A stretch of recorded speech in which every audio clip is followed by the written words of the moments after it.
Ndugu yangu, nataka nikuambie jambo hili, na nataka nikufahamishe kwa nini Yesu alikuja. Alikuja ili kukomboa wanadamu kutoka kwenye dhambi. Katika maandiko matakatifu, Mathayo 1:21 anasema, atazaa mwana nawe utamuita jina lake Yesu, kwa maana yeye atawakomboa watu wake na dhambi zao.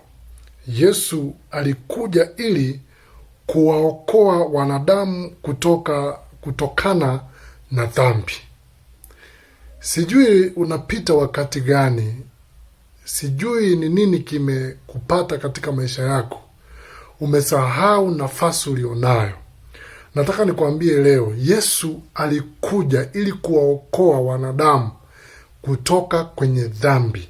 Maisha yako ni ya thamani, maisha yako ni ya pekee. Usikubali kukata tamaa katika maisha yako, maana kuna kitu Mungu ameweka ndani yako. Simama, usonge mbele, maana bado nafasi ipo. Mungu akubariki na ubarikike, akuinue na uinuke katika jina la Yesu Kristo. Amen.